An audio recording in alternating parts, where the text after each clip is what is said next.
কাটাকাটি জিনিস সব দেখাচ্ছে। এর অভিশাপ তো তুমি কুড়াওনি, ওরা করবে সমস্যা আর যত জ্বালা ভোগ করতে হবে আমার।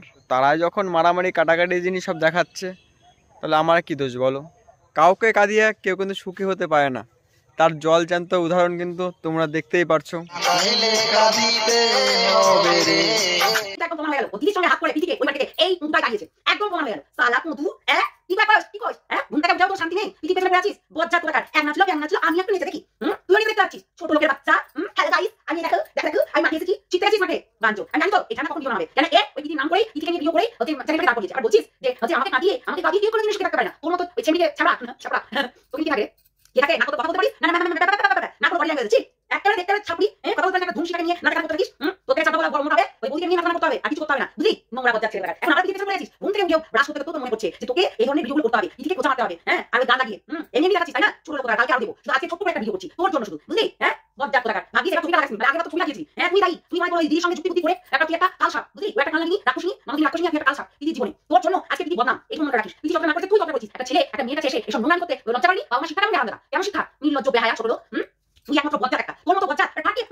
এই ছোট লোকটা তোর কমেন্ট বক্সে সবাই কমেন্ট করেছে, দেখ কি তোর কমেন্ট বক্সে কমেন্টগুলো কি করেছে, তোকে বলছে বাজে ছেলে, নোংরা ছেলে, অসভ্য ছেলে।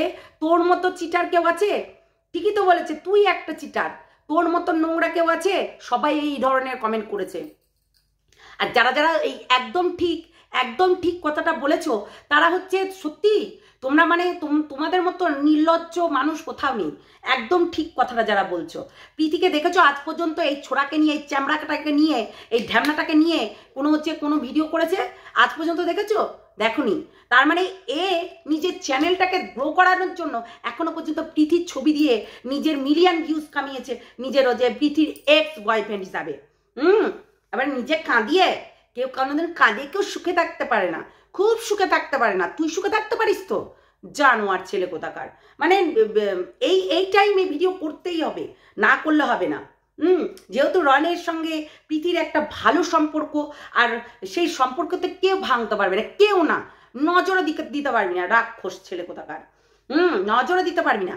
আবার তুই তো একটা ইউটিউবারের সামনে তুই হচ্ছে নিজের স্টেটমেন্ট দিয়েছিলি, তোর কারণে তোরও ভুল ছিল, প্রীতিরও ভুল ছিল, স্টেটমেন্টটা দিয়েছিলি, আবার নির্লজ্জর মতো বলতে বসে গেছিস। লজ্জা করে না? লজ্জা করে না? আসলে লজ্জা করবে কি? ওই বাবা মার শিক্ষাটাই তো এইরকম।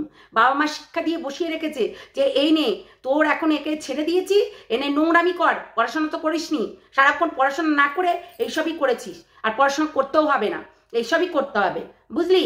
নিয়াত আমাকে একজন বলল দিদি ভিডিও ছেড়েছে দেখে আসো। অ্যাকচুয়ালি এই চ্যানেলটাকে আমি সাবস্ক্রাইব করে রেখেছিলাম, কিন্তু আমি ওই যে ওই বদমাস যখন প্রীতিকে নিয়ে খুব বলতে বসলো, তখন হচ্ছে তারপরে কিন্তু আমি আনসাব করে দিয়েছি।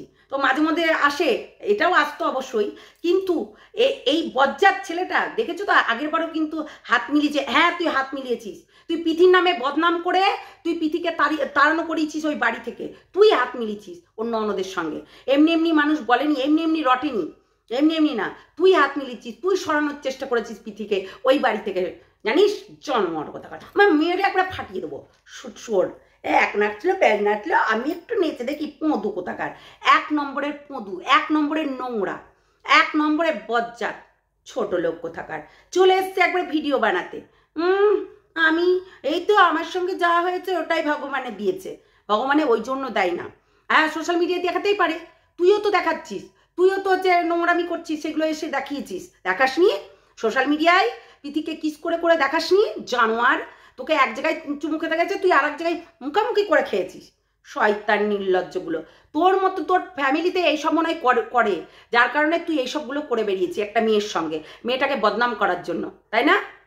ছোট লোক এইটাই করেছে ও, এই মেয়েটাকে প্রীতিকে বদনাম করার জন্যই এইসব চক্রান্ত চালিয়েছে সব সময়ের জন্য। জানোয়ার, লজ্জা করে না? তোকে কেউ পাত্তাও দেয় না। তুই কার সঙ্গে থাকিস রে? ওই মুঠিটা কে? তো দিদি মনে হয় নাকি? মনে হচ্ছে দিদির সঙ্গে না বৌদির সঙ্গে সব সময় ঢলাঢলি করে ভিডিও বানাস। সব বললামই তো, ফেস ভ্যালু একমাত্র পৃথির জন্য। তো চ্যানেলে দেখ না, পৃথিবীর সঙ্গে বেশি ভিউজ, এবং সেই জন্যই তোর চ্যানেলটা গ্রো হয়েছে। তাছাড়া তোকে কেউ চিনতেও পারতো না, ম্যা ম্যা প্যা প্যা করিস।